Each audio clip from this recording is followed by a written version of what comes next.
Well, we're happy to be here, aren't you? Oh, absolutely. I hope we've got a lot of people are going to ask a lot of questions. I mean, this is critical stuff, and when it's tough times and when it's great times, this makes a big difference. Yeah. I think this will be our fourth time presenting to an NGCOA group, and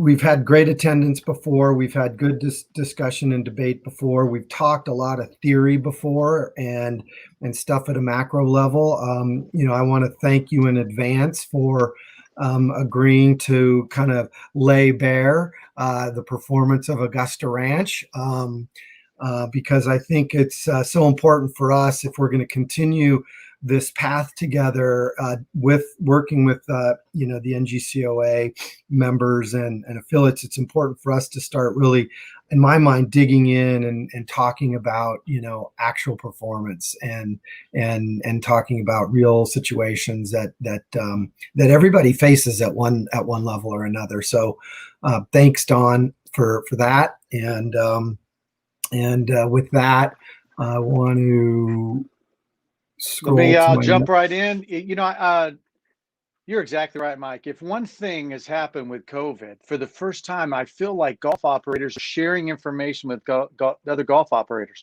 What are you doing with your ball washers? What are you doing with your brakes? What are you doing with their flag sticks? Things like that. Okay, and it's working, right? I mean, that's what got us through the initial portion of COVID, of how to deal with our operations. This is the same thing. Let's keep leveraging that ability to access our own networks. I mean, I certainly like the fact that all the data is anonymous in benchmarking. I know we're going to cover that, but I'm telling you, that's how we're going to get through this. And when the next downturn happens, which is going to happen, we know it's not if, it's when. But sharing information. So me sharing this today is it'll help other golf courses, because we made some mistakes. We did some good things. We did some bad things. So let's keep the spirit of sharing, because I think it's going to help the entire industry the more we share. I think at every level, lots of industries share data, especially share performance data, because it's really the only way you improve, frankly, with a purpose. You can see up on the screen the bullet plans of what we're going to cover today, so we'll just get right into it. Don's touched on sharing your data. My plea to this audience is if you're an NGCOA affiliate market, please put into your strategic plan participating at a market level in a benchmark platform. Okay, period. It is, I can't overemphasize how important it is for a market to wrap their arms around performance data. And probably one of the best examples of that, two real good examples, right? Myrtle Beach is a great example. They're an affiliate NGCOA market. And they've been aggregating and sharing performance data since inception. So if you know Tracy Connor, call him up and ask him the questions you want to ask about why should I share my data, or why should my market share its data. They have incredible insights. Like Don said, it's anonymous, it's confidential, it's complete, and it's accurate. It really can easily grow. Chris Strauss referred earlier to the benchmark platform as a backward-looking way to see where you've been, and he's right. But it is amazing. Now that I've been doing this for almost 6 years now, it's amazing just how you can have a conversation with the golf course and speak about their performance and the data. When you get good at looking at these reports, the data just exposes the opportunity quite easily. Like the busiest hours of the day, the busiest days of the year, the impact of third parties in your market, and where you sit in that performance matrix of that, how rounds are being booked. I mean, we're going to talk about that in a minute here. How do rounds find their way to your tee sheet? So it's all there. And we're in 80 markets, a little over 25 markets, about 800 golf courses. Right here, this is really Let me jump in, Mike. I'm going to jump in on you. I feel like we're doing a football game, and I'm going to jump in after the tackle and tell you what's going on. Hey, I did want to say one thing. Have you heard of the Star Report? I mean, the Star Report is the hotels industry has been using it for a long time. Okay, the hotel industry has been affected dramatically. We're enjoying amazing things in golf. We're blessed. But the hotel industry, the hospitality industry, which we're part of, is being affected. They are looking at the Star Report now to see what everybody's doing in that market, because they want to see. It's just to be able to look under the hood of an entire competitive rate set of who you're actually competing with is going to help those hoteliers make good decisions, so they don't lower their rates too much, or they don't raise their rates too much, or they just want to know what's the health of that market. And so I just encourage you, if you haven't heard of the Star Report, look into it, because that's what Benchmark is for golf. And what it's going to do is allow us to come out of this great time being really healthy, and in a tough time, once again, sustaining. Yeah, thanks, Don. This is kind of the first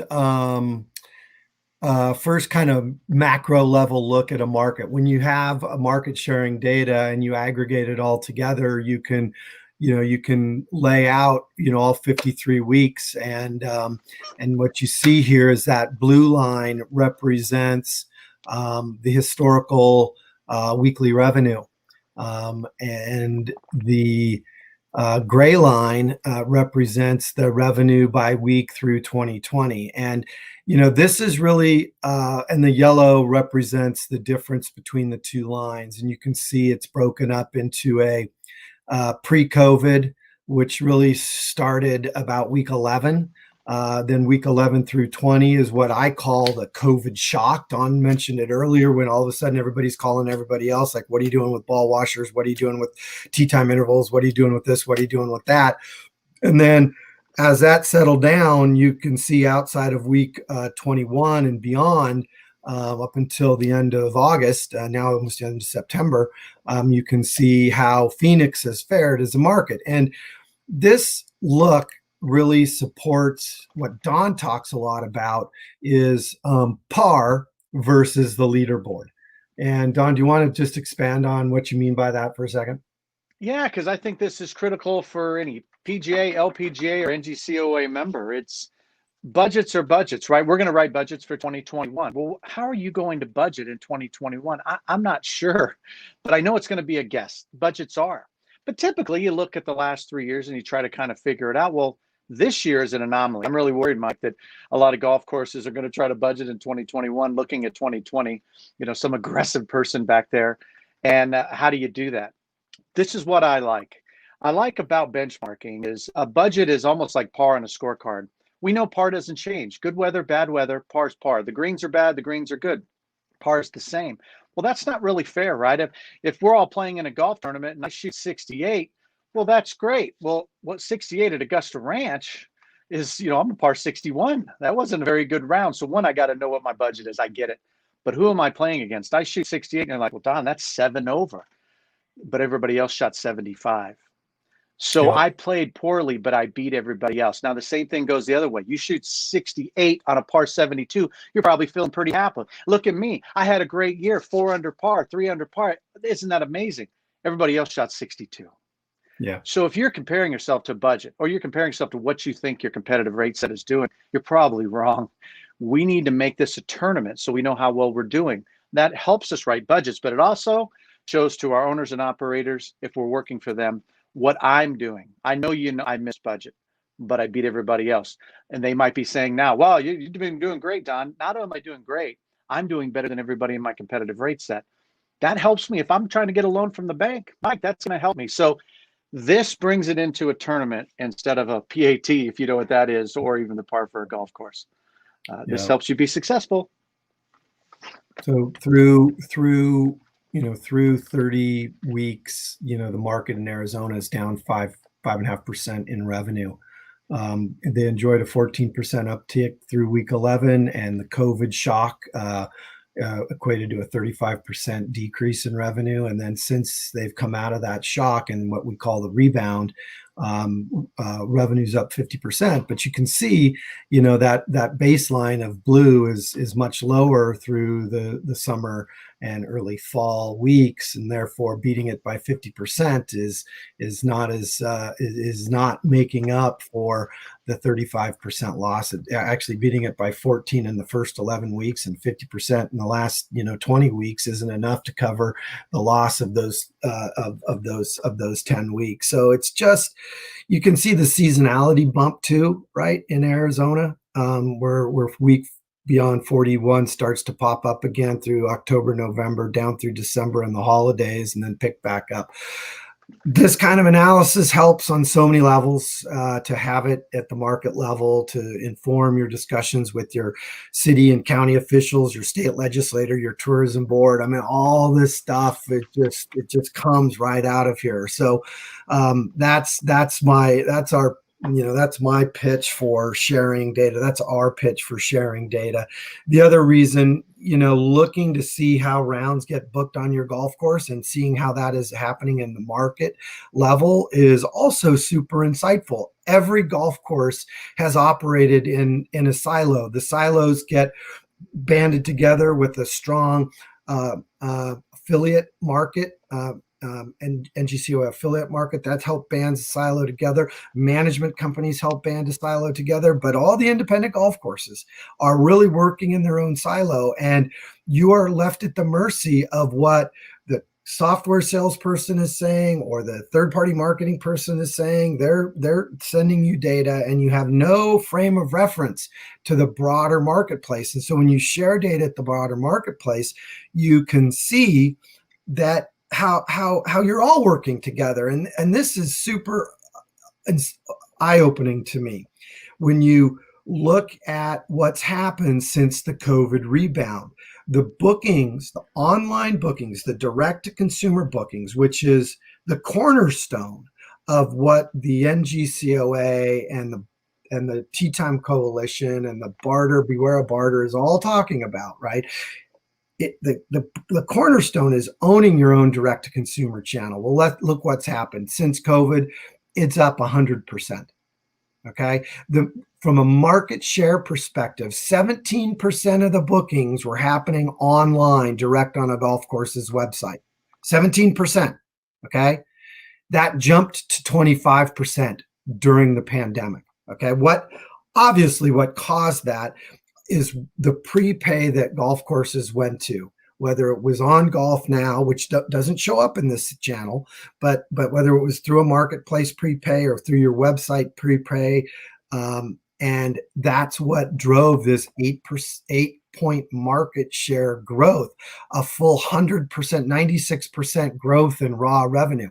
Now, what's interesting amongst all of this is that the share of the marketplace dropped. Okay, even though the marketplace grew their raw performance by 32%, their share dropped by a percentage point. So there you have it. That's, again, feedback that you only get if you are participating in a broader data sharing platform at your golf course, in your marketplace. So, I mean, I'm going to just continue to pound everybody over the head with this until we've got everybody participating. We've been, you call yourself an evangelist. I think we both have been an evangelist for converting people who come to your golf shop counter that book on a third party, saying, hey, why don't you book direct with me next time? So I'm proud of our industry that this number is changing, Mike. I think it's great. Not to say that, third party providers are bad. You need the funnels. We need advertisers to bring them in, and then we convert them into loyal golfers. Yep. But, Mike, I was thinking about a rebound. What's the most important thing in a basketball game if you're going to get a rebound? You got to block out. If you're going to take advantage of a rebound, you got to block out. Hold up, just easy on me. Don't give me a timeout. What I'm saying is this: there are certain parts of your tee time that Mike's about to get into, your tee sheet, that you can block out so that you take advantage of the rebounds that you're going to get. And that's all I'm saying. What we've seen here is an industry that said, we're going to try to convert people. We're going to get the rebounds and bring them back to our facility. And for some hours of our day, we might have to block out those third-party providers. We want them in certain hours. We don't want them in other hours. So get good at making sure you're a good rebounder so you can take advantage of the great rebound. Yeah, I do agree that that fishing where the fish are helps, and you should be using third parties for a new business generation opportunity. You got to make sure you've got the right deal with that third party. But having said that, use them to create new business and then make sure you convert them when they come direct. All right, we're going to move into the detail here, Don, and the performance at Augusta Ranch. So earlier I showed you this slide that is the market, okay, which was plus 14 minus 35 plus 50. And now we convert to Don, which is plus 5 minus 20 plus 35, okay? So overall, because Don's business, Augusta Ranch, occupies a different tier in the marketplace, that shock from COVID wasn't felt as acutely as it is through the rest of the market. And part of that, right, is also back to Don's analogy of, the par went out the window, and now I'm trying to battle the elements. I'm trying to battle the conditions. I'm trying to battle the green speeds, the pin positions, et cetera, et cetera, et cetera. And I'm trying to just, keep myself in the game. Well, he actually gained on the market during that period of time. Okay. And even though he has increased after that period of time, he's the long knockers have come out and hit it a little longer than him down the fairway, right? So that analogy to me speaks just so great to all of this. And what Don's doing every day, what Don and his staff, Brian and Josh and Kurt, those guys every day are, trying to put the drives in the fairways, hit the green balls on the greens, get the ball in the hole, right? Dealing with the counter, dealing with the people, dealing with customers, and creating that. And so this is where they end up now through 30 some odd weeks. They're up 5% year over year. That's beating the marketplace. Okay. That's actually up 35% in the COVID rebound. But what it did is it really forced me, in preparation for this meeting today, it forced me to take a better look, because frankly, I expected to see a bigger number. Okay. Expected to see a bigger number. And so then what I did is I pulled out the benchmark report, and the first KPI, that occupancy percentage. How many rounds of golf did I play? Well, when you look at, here's the way occupancy works. You got the current month, year to date, running 3 months, and running 12 months. So if we just look at the year to date, okay, Don and Augusta Ranch, their occupancy, this was, I think, through the end of August, was up 56.7%. Okay, excuse me, their occupancy is 56%. This is compared to the marketplace that occupancy is about 50%, okay, 49%. So Don grew his occupancy by 18% through the first 8 months of the year, okay? Beating out everybody else in his market, right? So here's Augusta Ranch, here's the DMA, here's his competitive set, okay? Here's the growth rate over here. So you can see Don just really drove it well. Drove occupancy very, very well. What did you do to drive occupancy, Don? We panicked a little bit, to be quite honest with you. I mean, the occupancy was coming. I wanted to create more occupancy. So as these families that were coming out, I was doing past programs early on. I was worried that I didn't know what was going to happen with COVID. I saw these families coming out. Well, if I could get them into a summer pass, wouldn't that be great? They'll play more golf. And it seemed to make a lot of sense, right? I mean, it's what I've done in the past. It's worked. I like loyal golfers. I look at the lifetime value of a golfer, right, Mike? Not just that transactional person, the lifetime value. So it led me to go, how do I increase occupancy? And it's getting those people to play more. Little did I know that they were going to play anyways. Well, and so we switched from the first KPI, which is occupancy, to the next KPI, which is average rate. And to Don's point, that year-to-date average rate at Augusta Ranch is down 11%. And this is red. The whole average rate matrix is red for Don. And the only reference to the leaderboard, red in this case isn't good. Red Hey, numbers it's like you're showing aren't my good in this report card. I analogy. mean, So come on, unfortunately, we it's got really to my field. tighten up our analogies, Don, or our metaphors. But Yeah. but down 11%. And that's the, and that's what set the alarm off for me, right? Yeah. So and anybody, all of us on the call who understand the relationship between occupancy and average rate, it in their you can't analyze them alone, because alone they don't tell the whole story. It's only when you combine the occupancy with the average rate do you end up with the RevPAR, right? Which is really what you put on the scorecard every day. Occupancy is like your driving distance or your greens in regulation, right? Putting is like your or average rates like your putting, right? And somebody said to me yesterday, said, when you putted it off the green and then made your second putt coming back for par, the stats are going to show that's a one putt par. And that's a perfect example of what RevPAR is, right? So RevPAR is the combination of occupancy percentage times average rate. It's what you take to the bank. And so Don's RevPAR, right, up 5%. Augusta Ranch up 5%. Okay, the market's down 5.3%. So that's how these things go together. I expected to see bigger numbers out of Augusta Ranch, but and then when I started to dig in, I saw what the manifestation of Don's strategy. Didn't talk to him at all.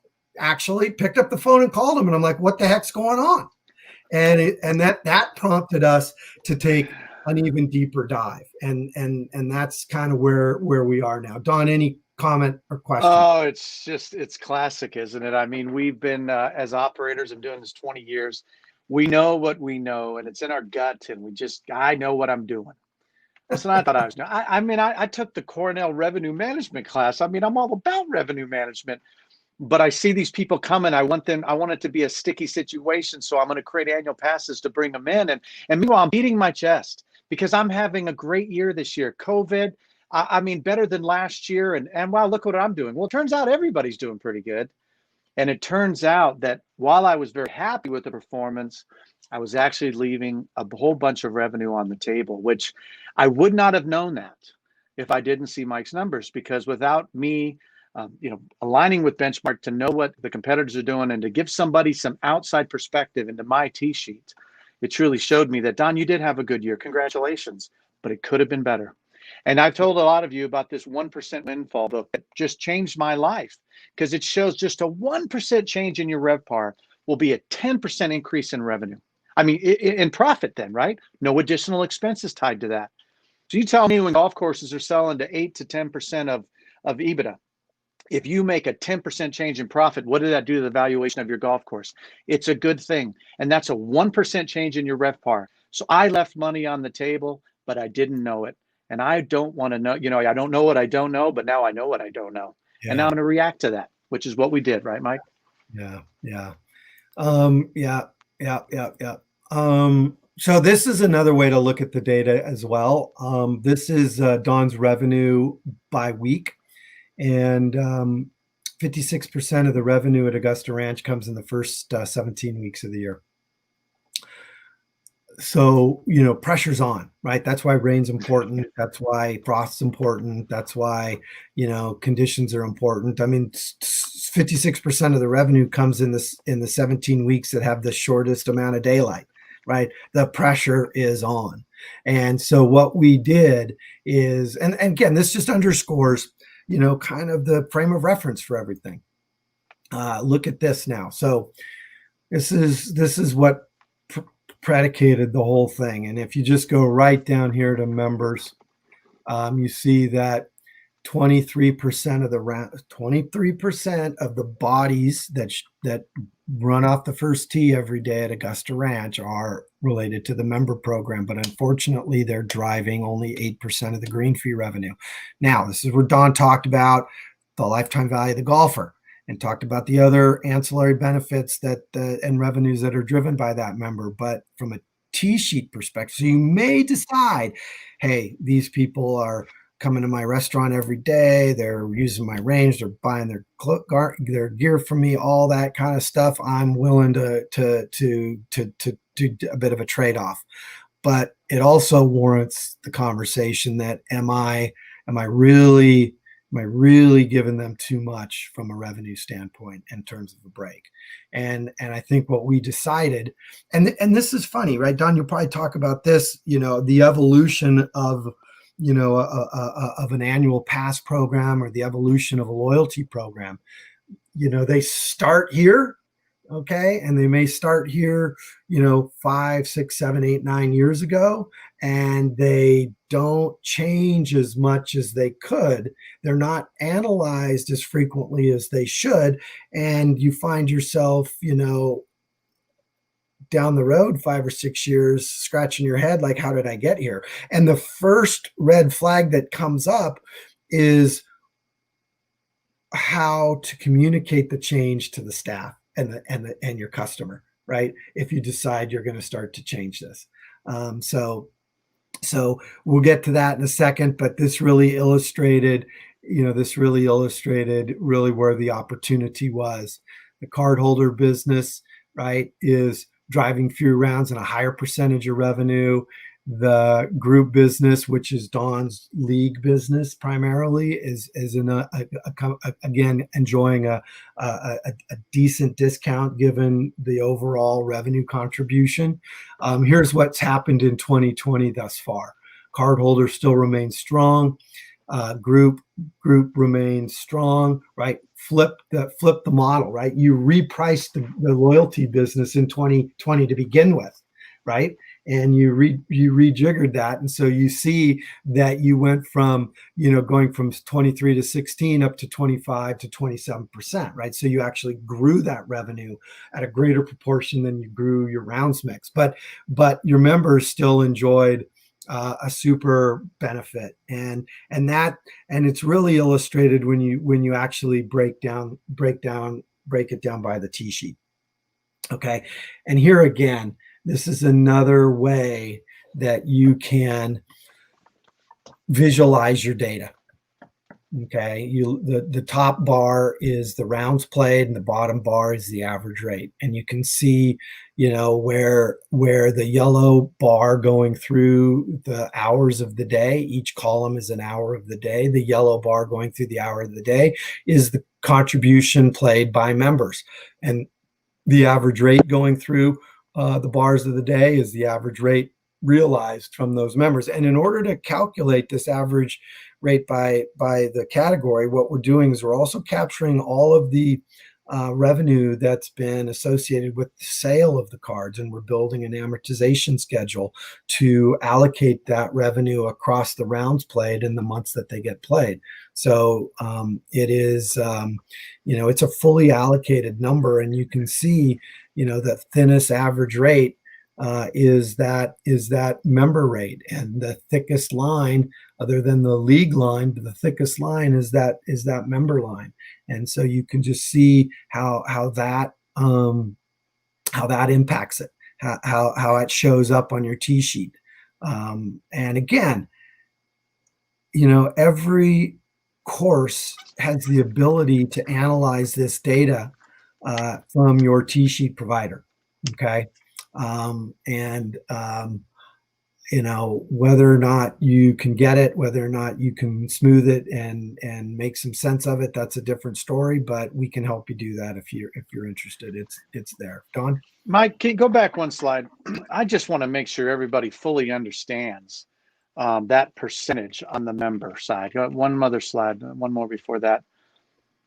2020, so 30% of my rounds were only driving 13% of my revenue. Guys, that's terrible. I'm giving up a third of my T sheet nearly, and it's only bringing in 13% of my revenue.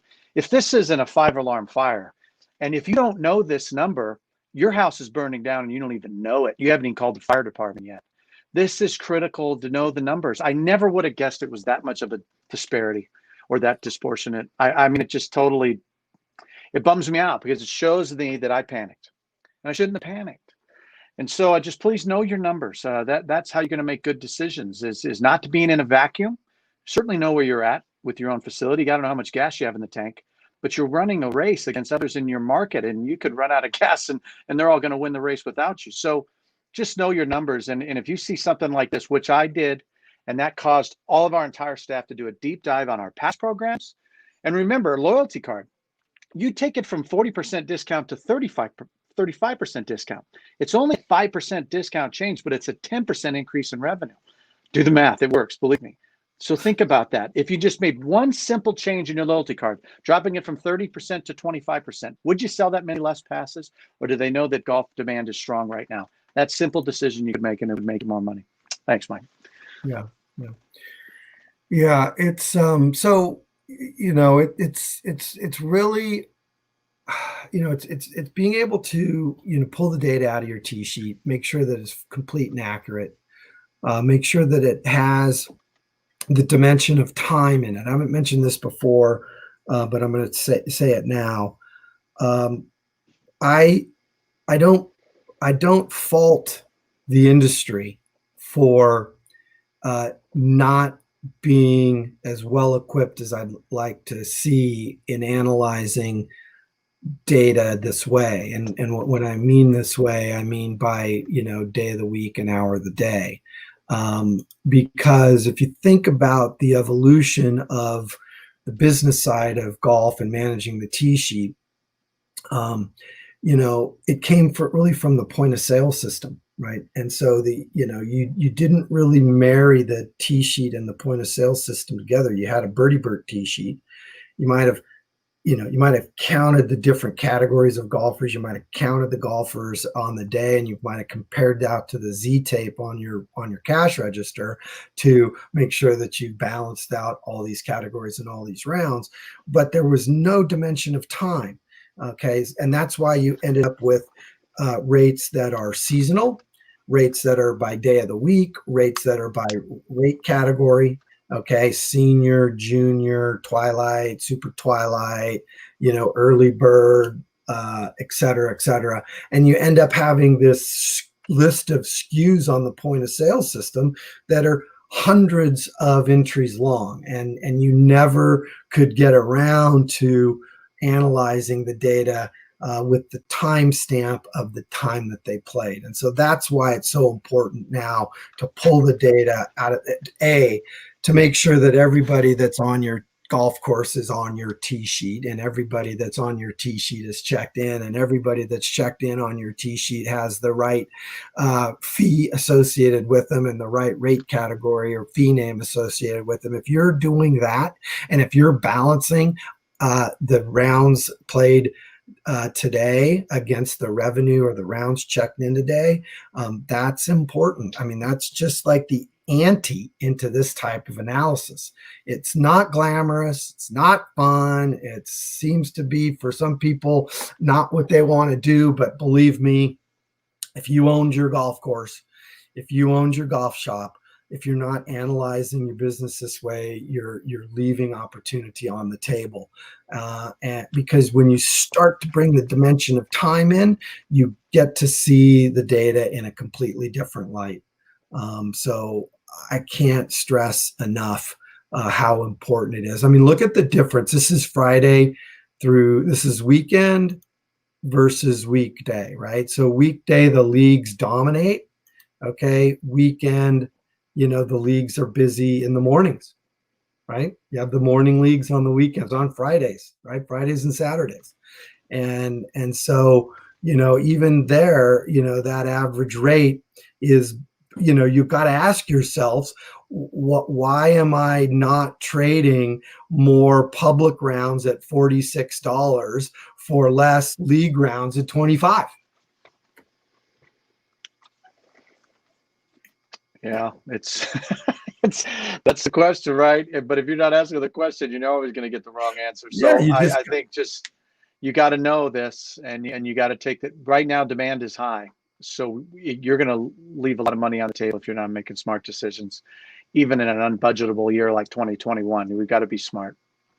I think we got a bunch of questions today too. So yeah, let's run through the actions. We're going to wrap it up. We're going to wrap it up and go to questions here. So Don, why don't you take us through these?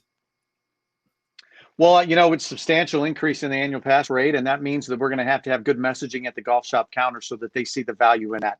We're never going to get away from time-sensitive people and price-sensitive people. We've got to have programs for both of them, but we also got to make sure they stay out of certain day parts. And so let's make sure we do that. Obviously, limiting the quantity of something in this demand-based society, it creates an urgency to purchase it no matter what the price is, because price is what you pay, value is what you get in. And so we've got to focus on that. Paying close attention to the leagues, get with our league coordinator and making sure, can we up that $1 or $2 per round? How can we make sure that that we're getting the most out of this very critical day part? We don't want to scare people away, but we also have to understand there's a certain demand out there, and we could be scaring people off who would pay a higher price. So don't become so loyal to your leagues, because sometimes they're not loyal to you.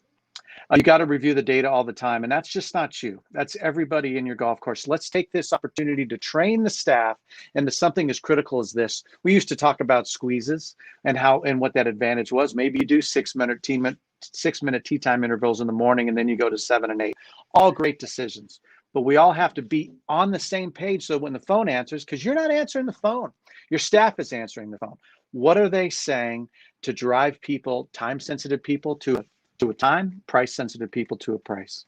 And we're always going to keep you up to date. I mean, this is my scorecard. I'm hoping to improve upon it, and we'll let you know how I do over this next season. Good job, Don. I know we got some good questions. That's the best part. You too. Great job. Well, Mike and Don, thank you so much. And Don, great to see you again. And Mike, as always, we appreciate the information for sure. It's quite fascinating. We got a few questions here, so why don't we go ahead and get started, gentlemen? So this is for either one of you. What would you say is the state of the industry effort as a whole to drive golf management system platform providers to help facilitate automatic data sharing? I'd say we're making great progress. If you look at from a vendor standpoint, most of the vendors, Chrono, Club Profit, 4Up, Quick 18, have all provided automated integration in order to get the performance data out of the tee sheet for the benchmark report. If you looked at the Golf Now suite of products, while we don't enjoy any automation to get the data out, we've been able to work with the golf courses to get the data needed from the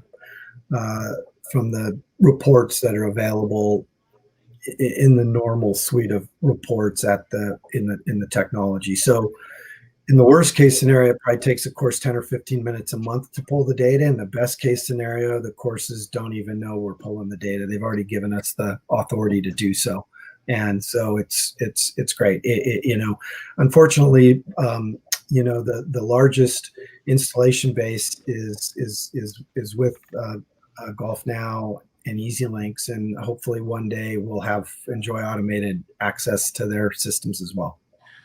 Are you seeing any reluctance at all by owners or operators in a competitive market to share their data? I mean, is there any of that at all, or is everybody just looking to do it, just needs the technology support?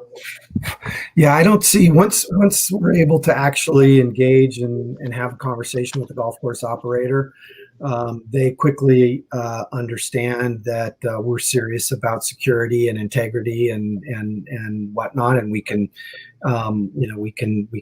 stand by that. I think our biggest struggle is just gaining the attention of the golf course operator and owner, and getting them to agree that this will have value to them, and not be. And so many people don't even. The report's intimidating. The data's intimidating, and it takes some time to get your arms around it. And the data that report comes in a monthly cadence. So it takes a long time for a course looking at it, once or twice a month to kind of get into the groove of being able to understand it. But I feel like maybe not in my lifetime, but maybe in my kids' lifetimes, that the industry will come around and there'll be a time when nobody can even think why they never did this before. Great. Now here's another one. Maybe Don, you want to take this one. How do you account for competitors charging substantially less in an effort to create demand? Oh, I know, right? I mean, high tide raises all ships, but rip tides sometimes land them on dirt sandbars, and that could happen, right? And there certainly is an influence. I will say one thing to the last question. It's incumbent on us. We can ask the PGA of America, the NGCOA, and all these national associations to help us with those providers, but at the end of the day, we're the clients. Are you going to demand those type of things when you go to a purchase? I believe in the free economy system, and I think the best software will win. So demand that out of your software, that they're automatically dumping that data into something like Benchmark. At the end of the day, if they're not, the question is, why wouldn't they? And there's a question because they want you to be in the dark. And because the longer you're in the dark, the longer you make dumb decisions because you're in a vacuum. They don't want you to know about what's happening in the free world. So make sure you do that. And that's why I think also, I don't mind calling other operators when I see what they're doing with their barter or I see what they're doing with their pricing in general. It's okay to do that in a market and say, hey, how are you guys doing over there? Busy? I was just looking at your rates. Wow, you're like $10 less than Augusta Ranch. I mean, how are you doing? If you were just $8, you'd make more money and you're still going to get that demand. So I think it's incumbent on all of us, certainly seminars, webinars, things like this, getting together and sharing data is the beginning of it. And that's how we bring those other operators up. But I'll tell you what, you do not win by playing their game. It's called the prisoner's dilemma, and it's a very famous story when it comes to revenue management. When you make decisions in a vacuum, you make bad decisions, and it becomes a race to the bottom. Don't chase them. You lead by example, and you'll see the market will come up before the end of Mike's life, before the end of my life. I really, truly believe that. But it's going to take evangelism. Once you believe what we believe, you tell everybody, because it is the solution. It is the antidote for the commoditization of golf. No doubt about it. Great. Pretty popular question, especially this year. We got time for maybe one more question, and we'll give you gentlemen a chance for a parting shot. Don, what are you going to do for cart fees this upcoming year? Well, it's interesting. I mean, we did discover the trail fee that I had here at Augusta Ranch was way underpriced when we did a competitive rate analysis. So I did raise my trail fee. As far as number of the actual fee for the cart, I'm challenged right now, right? Because the demand is high for people to ride by themselves. But do I want to appear greedy because I want to charge them more if they're going to ride by themselves? I think where I'm going to land on this, to be very candid with you, is I'm going to have to charge a little bit more if you're going to take your own cart. And it's going to disappoint some people. And the messaging at the golf shop counter has to be one of not greed, but just of sheer demand. And that, listen, if you really want your own cart, for $5 more, you can have it. And I guess we'll cross some of those bridges when we get there. But listen, we're not being greedy as an industry. We fought through some tough darn times. Raising your cart fee $2, you're not going to get past that willingness to pay that they talk about in the revenue management world. You're not going to get past that. $2 is not going to scare them, but $1 or $2 might end up being a $10,000 profit increase, which is very small, but it's a lot for Augusta Ranch. So look at those small decisions. Don't go crazy.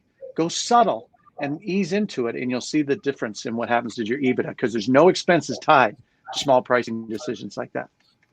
Excellent. Well, we've got one last quick question here. This might be for you, Mike. How do you attribute club sales and retail to the revenue by group? Thanks, David. We do not. Okay. We're not tracking or reporting on any retail food and beverage driving range performance at all. We are strictly reporting data from the T sheet, which we like to say is the engine that drives the whole machine. Right. Golf Data Tech, I know, does a great job with the retail analysis across the industry on the retail and hard and soft goods sales. Oh, great. Well, I would one thing, Dave, just about that is you need to understand the 4 personas that play your business. I mean, there's more than 4. Understand those personas, and that'll tell you what's going on with your club sales and soft good sales.